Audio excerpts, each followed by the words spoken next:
3 years later, Maya stood at the graduation ceremony wearing her crisp white nursing uniform, a stethoscope around her neck, and tears of pride in her eyes. She had not only completed her nursing education, but had graduated at the top of her class. The same determination that had driven her to carry Layla to the clinic had carried her through countless hours of study, clinical rotations, and challenging examinations. In the audience, Layla sat beside Sister Margaret, both beaming with pride. Layla had kept her promise too, completing her own education and establishing a small school in their village. She had also married a kind teacher from a neighboring community, and Maya could see the gentle swell of her sister's first pregnancy. "When I first met Maya," Sister Margaret said to Layla during the ceremony, "I saw potential. But even I didn't imagine she would achieve so much so quickly." Maya's professors had taken notice of her exceptional skills and her passionate commitment to rural healthcare. Dr. Adama, the head of the nursing program, had already offered Maya a position in an advanced training program that would prepare her to run her own rural clinic. After the ceremony, Maya was surrounded by her classmates, professors, and family members. But the moment she treasured most was when she finally reached Layla, and the sisters embraced just as they had as children. "Look at you," Layla whispered. "Nurse Maya, it sounds perfect." "Look at you too, teacher and mother-to-be," Maya replied. "We both kept our promises." The celebration continued late into the evening, but Maya's thoughts were already turning toward home and the work that awaited her there.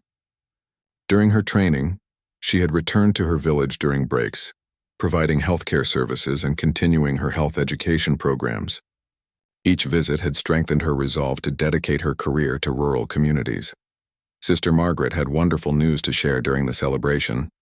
The government had approved funding for a new rural clinic to be built in Maya's home region, and Maya had been selected to serve as its head nurse. She would have the opportunity to design and implement health programs specifically tailored to the needs of rural families. "You'll be able to bridge the gap between traditional healing and modern medicine," Sister Margaret explained. "That's exactly what these communities need." Maya's new clinic would serve 5 villages in the surrounding area, providing both emergency care and preventive health services. She would work with traditional healers to create integrated treatment approaches, respecting cultural practices while ensuring access to life-saving medical interventions. 2 months after graduation, Maya returned home to tremendous fanfare. The entire region had contributed to building the new clinic, which was constructed near the central market where all 5 villages could easily access it. The building was simple but well-equipped, with solar panels providing reliable electricity for essential medical equipment. Maya's first patient was a young mother who brought her feverish infant for treatment. As Maya examined the child, she remembered her own desperate journey with Layla and felt profound gratitude for how different this family's experience would be. "The baby has a bacterial infection, but we caught it early," Maya explained to the worried mother. "With proper antibiotics and care, she'll be completely healthy within a few days." The relief on the mother's face reminded Maya why she had chosen this path. Every family deserved access to medical care without the fear and desperation that had once consumed her own family. Within 6 months, Maya's clinic had become a model for rural healthcare delivery. She had established programs for prenatal care, child vaccinations, health education, and emergency response training. She worked closely with traditional healers, learning from their knowledge while teaching them to recognize conditions that required modern medical intervention. Layla often brought her students to the clinic for health education lessons, continuing their shared commitment to teaching and community improvement. The sisters had created exactly the kind of comprehensive community support system they had dreamed about as children. On the 1-year anniversary of the clinic's opening, Maya was reviewing patient records when she noticed something remarkable. Not a single child from the 5 villages served by the clinic had died from preventable diseases during that year. The statistic represented dozens of families who would never experience the terror that had once gripped Maya and Layla. That evening, as Maya locked up the clinic and prepared to walk home, she paused to look at a special photograph hanging in her office. It showed her and Layla as children, arms around each other, smiling at the camera. Below it hung her nursing diploma and a handwritten note from Sister Margaret that read, "Sometimes the greatest healing comes from those who have experienced the deepest fear." Maya touched the wooden pendant she still wore, the one that had belonged to her mother. She thought about the long journey that had brought her to this moment, beginning with a terrified girl carrying her dying sister and leading to a confident healthcare provider serving her entire community as she walked home under the same stars that had witnessed her childhood dreams and her desperate midnight journey. Maya reflected on the unexpected ways that life's greatest challenges could become the foundation for its most meaningful achievements. She had set out to save one life and had ended up dedicating herself to protecting many. Tomorrow would bring new patients, new challenges, and new opportunities to make a difference. But tonight Maya simply felt grateful for the journey that had brought her home, not as the frightened girl who had once fled this village, but as the skilled healer who had chosen to return and serve it for the rest of her life. 3 days had passed since Maya shared her terrible secret with Emma, and the weight of their knowledge seemed to grow heavier with each passing hour. The sisters had developed a new routine, one built around careful observation and silent communication. They watched their father with different eyes now, noticing things they had never paid attention to before. Maya noticed how he always answered certain phone calls in private, stepping outside or going to the basement. She saw how he kept a small black phone hidden in his workshop, different from the regular family phone. Emma, despite her young age, began to recognize the difference in their father's voice when he spoke to these mysterious callers versus when he spoke to their mother or neighbors. Their mother, Sarah, seemed to exist in a world of her own lately. She moved through the house like a ghost, her eyes often red from crying she thought no one noticed. Maya wanted desperately to tell her mother what she had seen, but something held her back. Maybe it was the way their father watched their mother sometimes, his eyes cold and calculating. Maybe it was the fear that telling would make everything worse. "Mommy looks sad all the time now," Emma whispered to Maya as they sat at the kitchen table, pretending to color while their mother prepared dinner with shaking hands. "I know," Maya replied, keeping her voice low. "I think she knows something is wrong too." Their father had been leaving the house more often recently, sometimes for entire days. When he returned, he always seemed angry or nervous, snapping at their mother for small things like dinner being too cold or the house being too messy. Maya had started keeping a small notebook hidden under her mattress, writing down the times he left and when he came back, though she wasn't sure why this felt important. That afternoon, while their father was out and their mother was napping upstairs, Maya made a decision. She had been thinking about Mrs. Rodriguez, their neighbor who had always been kind to them. Mrs. Rodriguez had a garden full of beautiful flowers and often gave the girls cookies when they played outside. More importantly, she had kind eyes that reminded Maya of her grandmother. "Emma, I want to try something," Maya said, looking toward the window that faced Mrs. Rodriguez's house. "What kind of something?" "I want to talk to Mrs. Rodriguez, not about, the big secret, but maybe she can help us understand what we should do." Emma considered this carefully, as she had learned to do since that night in the closet. "Do you think she'll believe us?" "I don't know, but I think she's safe." They waited until their mother was fully asleep before slipping outside. Mrs. Rodriguez was tending to her roses, humming softly to herself. When she saw the girls approaching, her face lit up with a warm smile. "Hello, my little flowers," she said in her gentle accent. "How are you today?" Maya found herself fighting back tears at the simple kindness in the woman's voice. "Mrs. Rodriguez, can we ask you something?" "Of course, mija. What's on your mind?" Maya chose her words carefully. "If someone you loved was doing something wrong, something that could hurt people, what would you do?" Mrs. Rodriguez set down her gardening tools and gave Maya her full attention. She had raised 6 children of her own and had learned to recognize when a child was carrying a burden too heavy for their small shoulders. "That's a very serious question for such a young person," she said gently. "Is this someone you love doing something that worries you?" Emma nodded before Maya could stop her. "We're scared," she said simply. Mrs. Rodriguez looked from one sister to the other, her expression growing more concerned. "Scared of what, little one?" Maya took a deep breath. "We can't tell you everything, but we saw something we weren't supposed to see and we don't know what to do about it. Have you told your mama?" "We can't," Maya said quickly.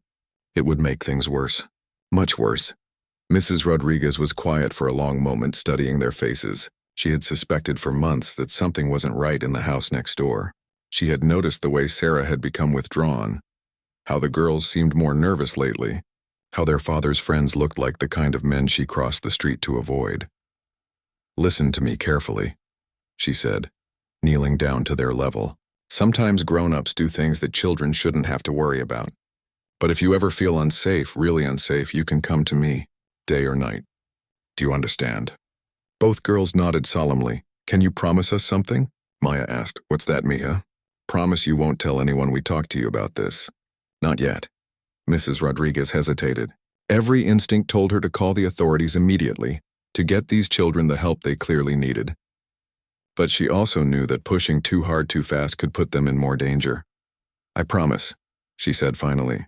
"But I also promise that if I think you're in immediate danger, I will do whatever it takes to keep you safe, even if it means breaking my promise." Maya understood. It was fair and it was honest. "Thank you." As they walked back to their house, Emma grabbed Maya's hand.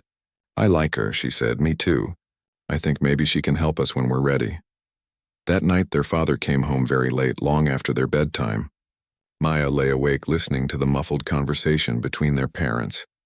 She couldn't make out the words, but the tone was tense and frightened.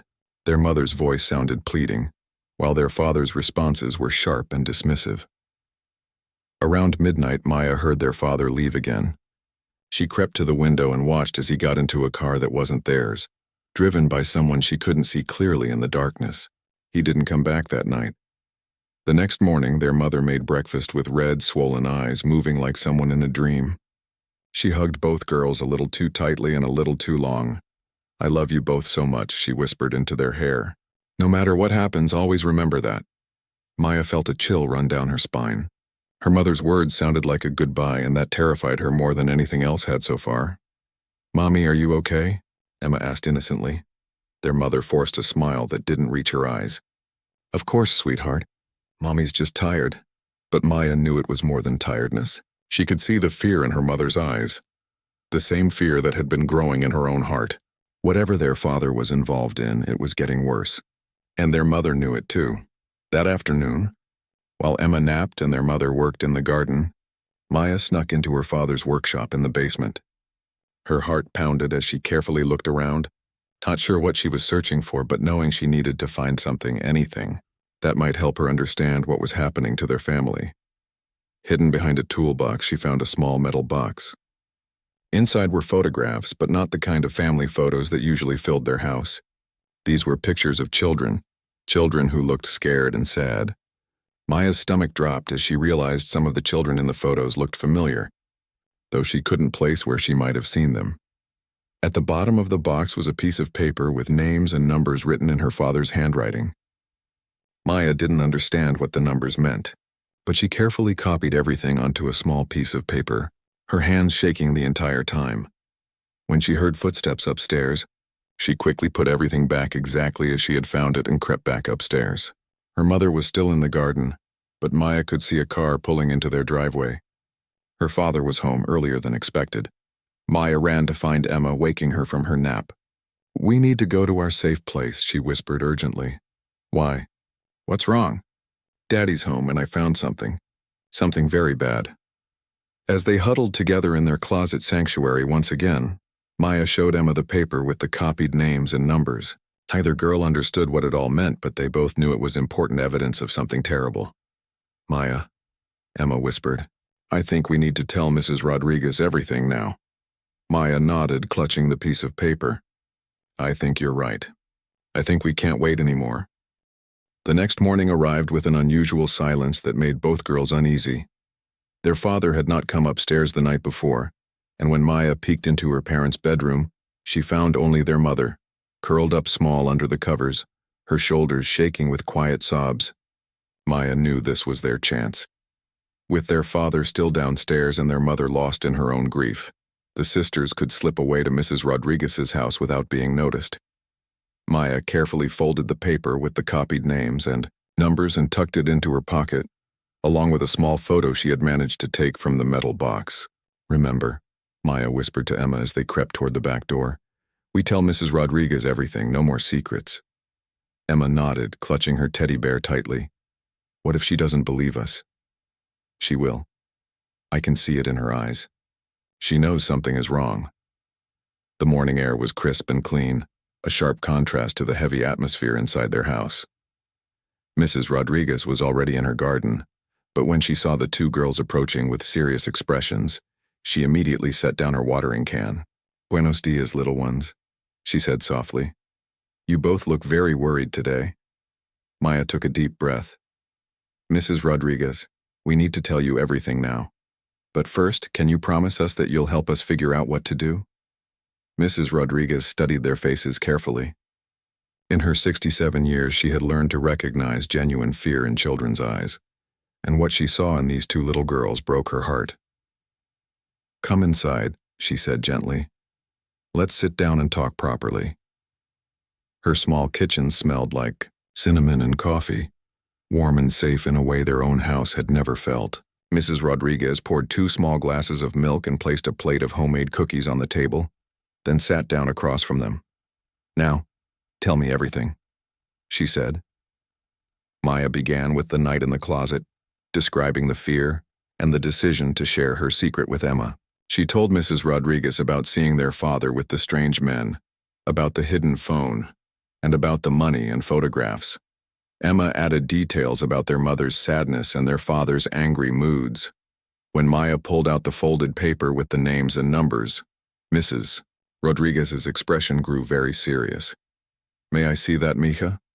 Maya handed over the paper, along with the photograph she had taken from the box. Mrs. Rodriguez looked at both items carefully, her face growing paler with each passing moment. "Dios mío," she whispered under her breath. "These are addresses," she said, pointing to the numbers on the paper. "And this photo." She trailed off, her hands shaking slightly. "What does it mean?" Emma asked innocently. Mrs. Rodriguez was quiet for a long moment, clearly struggling with how much to explain to such young children. "It means your father's involved in something very dangerous and very wrong, something that hurts children." Maya felt a cold fear wash over her. "What kind of hurt?" "The worst kind, mija. The kind that police officers work very hard to stop." Both girls sat in stunned silence, finally understanding the true magnitude of what they had discovered. Their father wasn't just doing something wrong, he was doing something that hurt other children, children who might be just like them. "We have to call the police, don't we?" Maya asked, her voice barely a whisper. "Yes, we do. But first, we need to make sure you and your sister are safe. This is very serious, and there are people who specialize in helping children in situations like this." Mrs. Rodriguez reached for her phone, but Maya grabbed her arm. "What about Mommy? What will happen to her?" "Your mama needs help too, little one. She's probably just as scared as you are, maybe more. But what if Daddy finds out we told? What if he gets angry?" Mrs. Rodriguez knelt down beside Maya's chair and took both of her hands. "Listen to me very carefully. What your father is doing is not your fault. What happens next is not your fault. You are a very brave little girl for speaking up, and you may have saved other children from being hurt." Emma started to cry quietly. "I don't want my daddy to go away, but I don't want him to hurt other kids either." "I know, sweetheart. It's okay to feel both of those things at the same time." Mrs. Rodriguez made several phone calls while the girls sat close together on her couch. She spoke in hushed tones, using words they didn't understand but that sounded official and important. When she finished, she sat back down with them. "I called some people who know how to handle situations like this. A very nice lady named Detective Morrison is going to come talk to us. She helps children who are in trouble, and she's going to make sure you're both safe." "When?" Maya asked. "In about an hour. She's also bringing someone called a victim advocate, which is a person whose job it is to take care of children during difficult times like this." The hour passed slowly. Maya and Emma stayed close to Mrs. Rodriguez, who seemed to understand that they needed to feel safe and protected. She told them stories about her own grandchildren and showed them photo albums filled with happy family pictures. When Detective Morrison arrived, she was younger than the girls had expected, with kind eyes and a gentle voice. With her was a woman named Lisa, who had a warm smile and carried a bag full of coloring books and small toys. Hello, Maya and Emma, Detective Morrison said, sitting down at their level. Mrs. Rodriguez told me you've been very brave and that you have some important information to share. Maya nodded, surprised to find that she wasn't as scared as she thought she would be. We saw something we weren't supposed to see. Can you tell me about it? As Maya and Emma shared their story again, Detective Morrison listened carefully, taking notes and asking gentle questions. She explained everything in simple terms, making sure the girls understood what would happen next. We're going to need to go to your house and talk to your mother, Detective Morrison said, and we'll need to find your father. But before we do any of that, I want you both to know that you're safe now. You did the right thing by telling Mrs. Rodriguez, and you did the right thing by speaking up. What about the other children in the pictures? Emma asked. We're going to help them too, Detective Morrison assured her. That's why what you've done is so important. Mrs. Rodriguez had been quietly crying during the conversation, and now she spoke up. Can the girls stay with me while you handle things at their house? Actually, we have a special place where children can stay during situations like this. It's called a Children's Advocacy Center, and it's designed to be safe and comfortable while we sort everything out.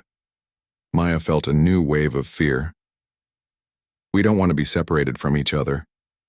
You won't be, Lisa assured her. You and Emma will stay together the whole time.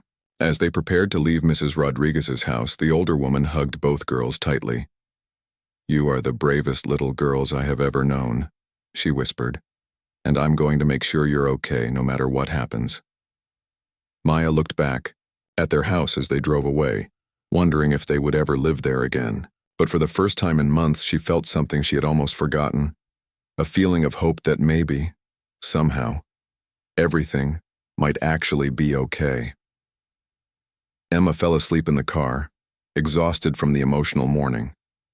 Maya stayed awake, watching the world pass by outside the window, thinking about their mother and wondering what she would say when the police arrived at their door. She hoped her mother would understand that they had to speak up, that staying silent wasn't protecting anyone anymore. The Children's Advocacy Center looked more like a home than an official building, with comfortable furniture and toys scattered around the waiting area. Maya began to believe that maybe Detective Morrison was right. Maybe they really would be safe now. While Maya and Emma were settling into the Advocacy Center, Detective Morrison and her team were executing a carefully planned operation at their family home. Sarah, their mother, answered the door in her bathrobe, her eyes immediately filling with panic when she saw the police officers and social workers standing on her porch. Ma'am, I'm Detective Morrison. We need to speak with you about your husband and your daughters. May we come in? Sarah's knees nearly buckled. She had been expecting this day for months, dreading it while simultaneously hoping it would come. Where are my girls? Are they safe? Your daughters are safe and being well cared for.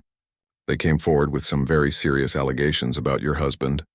We need your cooperation to help us understand the full situation.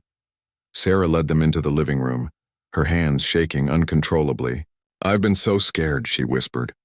I knew something terrible was happening, but I didn't know how to stop it. He threatened. He said if I ever told anyone, he would hurt the girls. Detective Morrison exchanged glances with her partner. Mrs. Carter, we need you to tell us everything you know. Your daughters have already been incredibly brave in coming forward. Through tears and broken sentences, Sarah began to reveal the nightmare her life had become over the past year. She told them about the strange men who visited at odd hours, about finding unexplained money hidden around the house, about her husband's increasingly violent threats when she asked questions. I found photographs once, she sobbed, hidden in his dresser, pictures of children I didn't recognize and some of our neighbors' children. When I confronted him, he hit me for the first time. He said if I ever mentioned those pictures again, he would make sure I never saw Maya and Emma again. The forensics team had already begun their search of the house, focusing on the basement workshop that Maya had described. What they found exceeded even their worst expectations. In addition to the metal box Maya had discovered, they found multiple computers, sophisticated camera equipment, and evidence of a network that extended far beyond their small town. Detective Morrison's phone rang. It was her partner, calling from the workshop. Morrison, you need to see this. We've got enough evidence here to shut down an entire operation. This isn't just distribution, it's production, and it's been going on for at least 2 years. Meanwhile, at the Advocacy Center, Maya and Emma were working with child psychologists to process what they had experienced.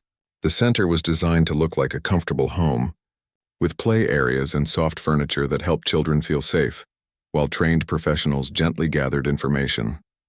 Dr. Jennifer Walsh, a specialist in child trauma, was particularly skilled at helping young witnesses share their experiences without re-traumatizing them. She used dolls and drawings to help the girls express what they had seen and experienced. "You know," Dr. Walsh said to Maya as they worked together with art supplies, "you may have helped save a lot of other children by being brave enough to speak up." Maya looked up from her drawing, a picture of two girls holding hands. "Really? Really. Sometimes grown-ups do very wrong things, and it takes brave children like you to help stop them." Emma, who had been quietly playing with building blocks, looked over at her sister. Maya was scared too, but she told anyway. "Being brave doesn't mean you're not scared," Dr. Walsh explained. "Being brave means doing the right thing even when you are scared." As the afternoon progressed, Detective Morrison returned to the center with updates. She sat down with both girls and explained what had happened at their house. "We found a lot of evidence that proves your father was doing very wrong things," she said gently. "Your mother is safe and she's getting help too. She's been very scared, just like you have been." "When can we see Mommy?" Emma asked. "Soon. She's talking to some people right now who are going to help her feel safer. But first she wants to make sure you know that none of this is your fault, and that she's very proud of you for being so brave." Maya felt a weight lift from her shoulders that she hadn't even realized she was carrying. "Is Daddy going to jail?" "We're still looking for him, but yes, when we find him, he will go to jail for a very long time. He won't be able to hurt you or any other children again." The truth was that Maya's father had disappeared when he realized the police were investigating. His associates had scattered, but the evidence found in the house was already leading to arrests across 3 states. The network Maya and Emma had helped expose was much larger than anyone had initially realized. That evening, Mrs. Rodriguez arrived at the center with a suitcase full of clothes and toys that Sarah had asked her to pack for the girls. She also brought letters that their mother had written to each of them. Maya's letter read, "My dearest Maya, you are the bravest little girl in the world. You protected your sister and probably many other children by speaking up. I am so sorry that you had to carry such a big secret for so long. You should never have had to worry about these things. I love you more than all the stars in the sky, and I promise that from now on I will always keep you safe." Emma's letter was shorter but equally loving. "Sweet Emma, you are my sunshine. You were brave and strong, and you helped your big sister when she needed you most. Mommy loves you so much, and I can't wait to hug you again." Both girls cried as Mrs. Rodriguez read the letters to them, but these were different tears than they had cried in months. These were tears of relief and hope rather than fear and confusion. "Mrs. Rodriguez," Maya said that night as they prepared for bed in the center's comfortable sleeping area, "do you think things will really be okay now?" Mrs. Rodriguez, who had been given permission to stay with the girls overnight, smoothed Maya's hair gently. "I think things are going to be very different, mija. There will still be difficult days while everyone heals from what happened. But yes, I believe things will be okay now. What's going to happen to us? Your mama is getting help to become strong again. The people here are going to make sure you have everything you need while that happens, and I'm going to be here to help however I can." Emma, already half asleep, mumbled into her pillow, "I want to go home." "I know, sweetheart," Mrs. Rodriguez said softly, "but first, we need to make sure home is a safe place for you to be." As the girls finally fell asleep, Mrs. Rodriguez sat in the chair between their beds, thinking about how much courage it had taken for these 2 small children to speak up against something so terrifying. She said a prayer of gratitude that they had trusted her enough to share their secret, and a prayer of hope that they would be able to heal from the trauma they had experienced. In the morning, Detective Morrison would return with news about the arrest of several members of the network Maya's father had been part of. She would also bring news that their mother was ready to see them, and that a plan was being put in place for their family's future. But for now, Maya and Emma slept peacefully, truly safe for the first time in months, their terrible secret finally shared with people who could help. 2 weeks had passed since Maya and Emma first spoke to Mrs. Rodriguez, and their world had transformed completely. The Advocacy Center had become a temporary home where they felt safe, but both girls longed to be reunited with their mother. Today was the day they had been waiting for. the day they would finally see her again. Sarah had spent these 2 weeks in intensive counseling and working with victim advocates to understand the full extent of what her family had endured. She had also been cooperating with law enforcement to help them understand the network her husband had been part of. The guilt she carried was enormous, not just for what had happened, but for not protecting her daughters from having to be the ones to speak up. "Are you ready to see Mommy?"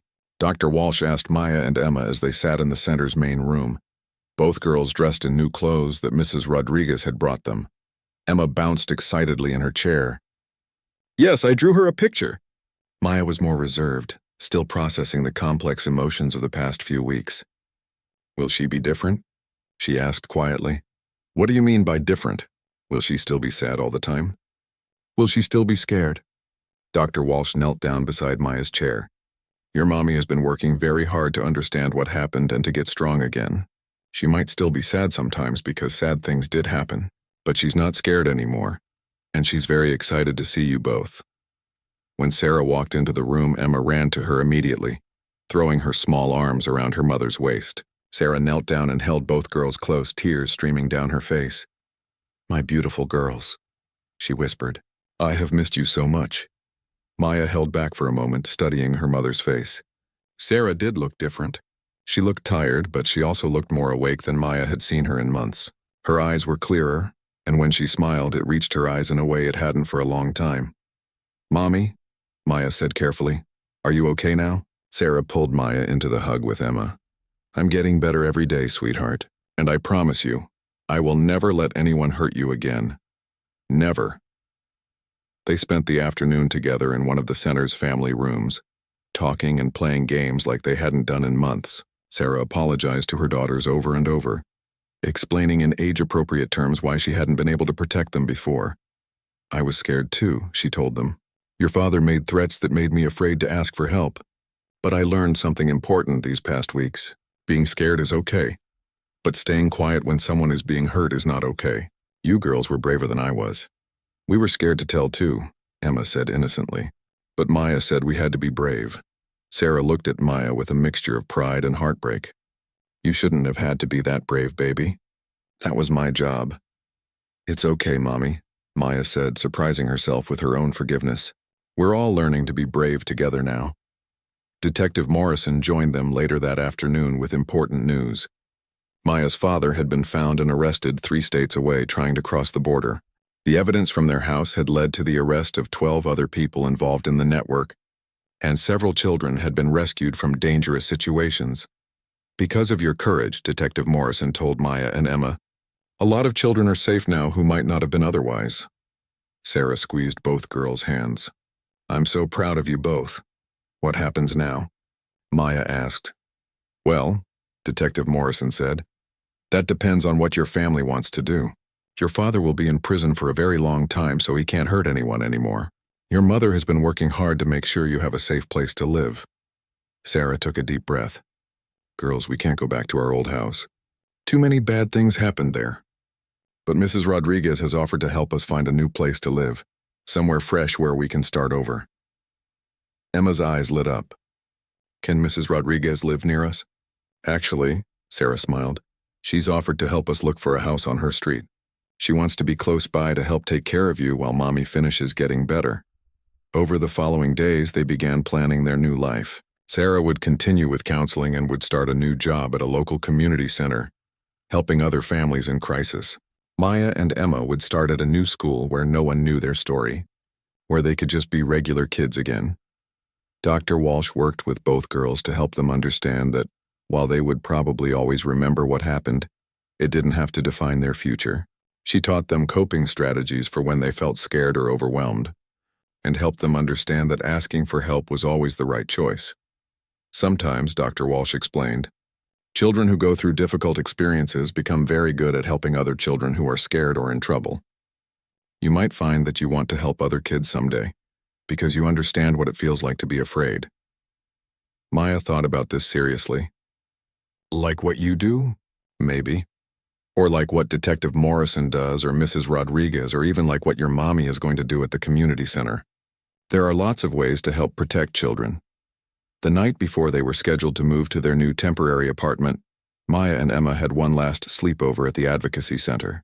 They had grown comfortable there, and leaving felt both exciting and scary. "Maya," Emma said as they lay in their beds, "do you think we'll have bad dreams in our new house?" "Maybe sometimes," Maya said honestly. Dr. Walsh said that's normal. But she also said we can always talk to Mommy or Mrs. Rodriguez or each other when we're scared. And we don't have to keep secrets anymore. No more scary secrets, only good secrets like surprise birthday parties. Emma giggled. I like surprise birthday parties. As they drifted off to sleep, both girls felt something they hadn't experienced in a long time, a sense of genuine safety and hope for the future. They had learned that their voices mattered, that speaking up could save lives, and that there were good people in the world who would listen when children needed help. The next morning, Mrs. Rodriguez arrived early to help them pack their few belongings and drive them to their new home. As they left the advocacy center, both girls hugged Dr. Walsh and thanked her for helping them understand that being brave was something they could choose to be. "Remember," she told them, "you are both stronger than you know, and you have people who love you and will keep you safe." Their new apartment was small but bright, with large windows that let in plenty of sunlight. Mrs. Rodriguez had helped Sarah decorate it with cheerful colors and had filled it with new toys and books for the girls. Most importantly, it felt peaceful in a way their old house never had. That first night in their new home, Sarah tucked both girls into their new beds and read them a story about two brave princesses who saved a kingdom by speaking the truth. As she turned off the lights, Maya called out softly, "Mommy?" "Yes, sweetheart." "I'm glad we told, even though it was scary." "Me too, baby." "Me too." 6 months had passed since Maya and Emma moved into their new apartment, and slowly but surely their family was healing.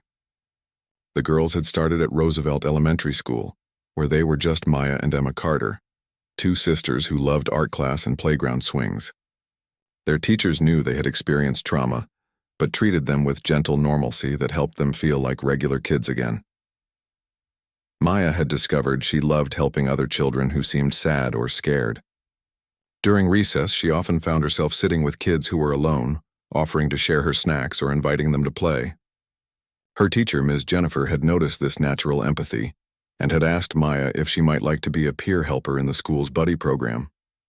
"What's a peer helper?" Maya asked during their weekly check-in with Dr. Walsh, who continued to see both girls for counseling.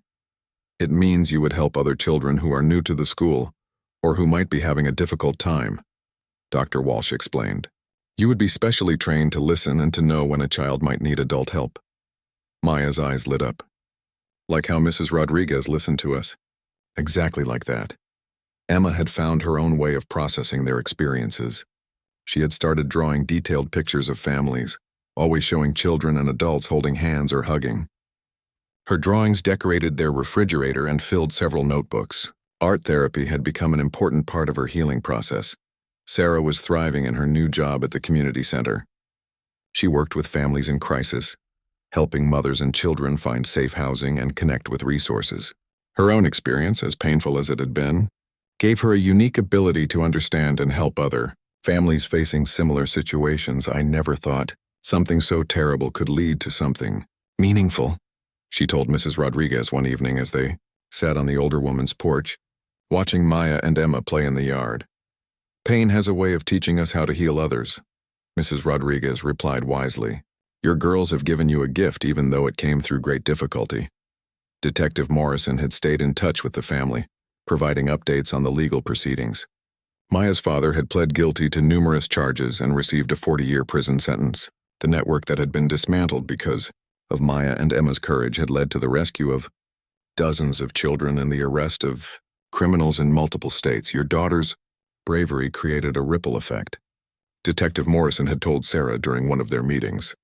Every child who is saved because of their decision to speak up is a victory. One afternoon, Dr. Walsh asked Maya and Emma if they would be willing to participate in a special project. A filmmaker was creating an educational video to help other children understand when and how to speak up if they were in danger, and she wanted to include the voices of children who had been brave enough to report difficult situations. "You wouldn't have to use your real names or show your faces," Dr. Walsh explained, "but your words could help other children who might be scared to tell someone about something wrong happening to them." Maya considered this carefully. Would it really help other kids? I believe it would. Sometimes children think they're the only ones going through something scary, and hearing that other kids have been brave can give them courage too. Emma was immediately interested. Can we tell them about our safe place in the closet? Maybe other kids could make safe places too. That's a wonderful idea, Em. They spent several hours recording their voices, sharing their story in simple terms that other children could understand. They talked about being scared but choosing to trust Mrs. Rodriguez, about how speaking up led to help arriving, and about how their lives had gotten better after the scary time ended. The most important thing, Maya said into the microphone, is that if something feels wrong, it probably is wrong.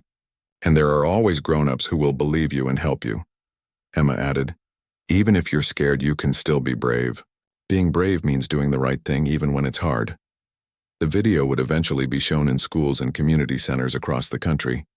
But Maya and Emma wouldn't know for years how many children it would help find their own courage to speak up. As autumn arrived, the girls had settled completely into their new routine. Maya was excelling in the peer helper program and had already helped 2 new students feel welcomed at school. Emma had joined the school's art club and was working on a mural about families helping families. Their mother had started dating again, very carefully, and with lots of input from her counselor and the girls. She had met David, a social worker who understood trauma and treated both girls with patience and respect. He never tried to replace their father or rush into their lives, but simply offered friendship and support. I like David, Emma announced one day after he had helped her with a difficult art project. He listens good like Mrs. Rodriguez, Maya agreed. And he doesn't try to pretend nothing bad ever happened. He knows about our story and he's not scared of it. One evening, as they sat around their small dining table having dinner, Sarah looked at her daughters and felt overwhelmed with gratitude. They had all survived something that could have destroyed their family, and instead, it had made them stronger and more connected to each other. You know what I realized today? She said to Maya and Emma. What? They asked in unison. I realized that you two are the strongest, bravest people I know, not just for speaking up when it was scary, but for choosing to trust again, and for helping other people even after someone hurt you. Maya reached across the table and took her mother's hand. We learned it from you, Mommy. You got strong again, too. Emma nodded enthusiastically. And from Mrs. Rodriguez and Dr. Walsh and Detective Morrison. Lots of people helped us learn to be brave. That night, as Sarah tucked them into bed, she read from a new book they had discovered about a little girl who saves her village by speaking the truth about a problem everyone was afraid to discuss. It had become one of their favorites because it reminded them of their own story. Mommy, Emma said sleepily, do you think our story has a happy ending now? Sarah smiled, thinking about how much their lives had changed. I think our story is still being written, sweetheart. But yes, I think it's definitely heading toward a happy ending. Maya, nearly asleep, mumbled into her pillow. I think it already is a happy ending. We're safe and we're together, and we helped other kids be safe too. As Sarah turned off the lights and closed their bedroom door, she reflected on Maya's words. Her 8-year-old daughter was right. Despite everything they had endured, despite the trauma and fear and difficult healing process, they had found their way to happiness again. More importantly, they had found their way to using their experience to help others, turning their pain into purpose. 5 years had passed since that terrifying night when Maya and Emma huddled together in their closet sanctuary, whispering secrets that no children should ever have to carry. Now 13 and 10 years old, the sisters had grown into confident, compassionate young people who understood the power of speaking up and the importance of protecting others. Maya was in 8th grade and had become a leader in her school's peer mediation program. She had a natural ability to help other students work through conflicts and had developed a reputation as someone trustworthy and wise beyond her years. Her guidance counselor, Mrs. Patterson, often marveled at Maya's emotional intelligence and her instinct for helping others feel safe. You have a gift for making people feel heard, Mrs. Patterson told Maya during one of their regular check-ins. Have you thought about what you might want to do when you grow up? Maya smiled. I want to be like Detective Morrison or maybe like Dr. Walsh. I want to help children who are scared or in trouble. That doesn't surprise me at all. You've been helping scared children since you were 8 years old. Emma, now in 5th grade, had channeled her experiences into art and writing.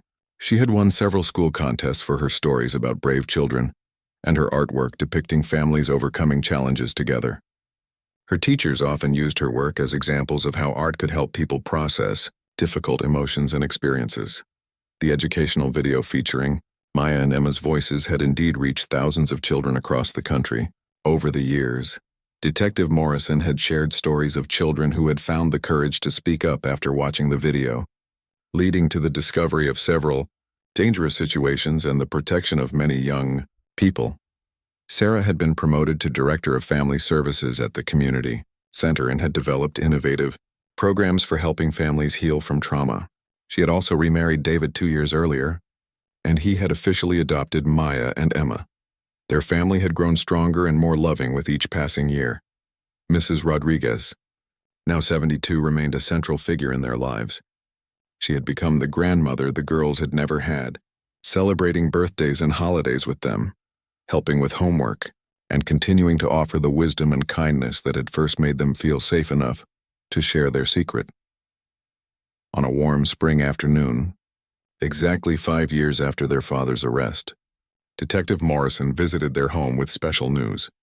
She had been promoted to head a new task force focused on crimes against children, and she wanted to offer Maya and Emma an opportunity. "We're creating an advisory board of young people who have experience with these situations," she explained as they sat in their bright living room. "The board would help us understand how to better communicate with children who might be in danger, and how to create resources that kids would actually want to use." Maya's eyes lit up immediately. "We could help make things better for other kids?" "That's exactly right. Your insights could help us save more children and help them heal faster." Emma, ever practical, asked, "Would we have to tell our story again?"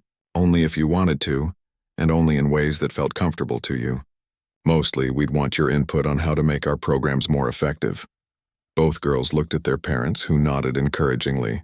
Sarah had learned over the years to trust her daughter's instincts about when they were ready to take on new challenges. "We want to do it," Maya said confidently. "But we want to do it together." "Always together," Emma agreed. Their first advisory board meeting was held the following month. Maya and Emma joined 6 other young people, ages 10 to 17, all of whom had shown remarkable courage in difficult situations.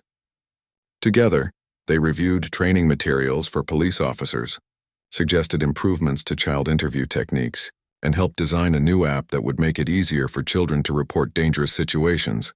"You know what I think?" Maya said during one of their meetings. "I think kids need to know that speaking up isn't tattling. It's protecting yourself and other people." Emma nodded enthusiastically. "And they need to know that even if they're scared, there are always safe adults who will believe them." The app they helped design, called Safe Voice, would eventually be downloaded by over 1 million children and directly lead to hundreds of reports that resulted in children being protected from dangerous situations. As the school year ended, Maya and Emma were invited to speak at a conference for social workers and child advocates. Unlike the anonymous video they had recorded years earlier, this time they chose to share their story publicly, using their real names and faces. Standing on the stage together, holding hands just as they had in that closet years ago, Maya began their presentation. "When we were little, we learned that sometimes the scariest thing you can do is also the most important thing you can do." Emma continued, "We learned that telling the truth can be frightening, but staying silent when someone is being hurt is even more frightening." They shared their story with confidence and grace, explaining how the support of caring adults had helped them heal and grow stronger. They talked about the importance of believing children, of creating safe spaces for difficult conversations, and of helping young survivors understand that their experiences could become sources of strength and purpose. "The night we whispered our secret to each other in our hiding place," Maya said, nearing the end of their presentation. "We thought we were just 2 scared little girls with nowhere to turn. We didn't know that our voices would one day help protect hundreds of other children." Emma smiled at the audience. "We learned that no voice is too small to make a big difference, and that speaking up doesn't just help you, it helps everyone." The standing ovation lasted several minutes. In the audience, Mrs. Rodriguez wiped away tears of pride, while Sarah and David beamed with admiration for the remarkable young women their daughters had become. After the conference, as they drove home together, Emma asked a question that had been on her mind. "Do you think we'll always remember being scared?" Maya considered this thoughtfully. I think we'll always remember what happened, but I don't think we'll always feel scared about it.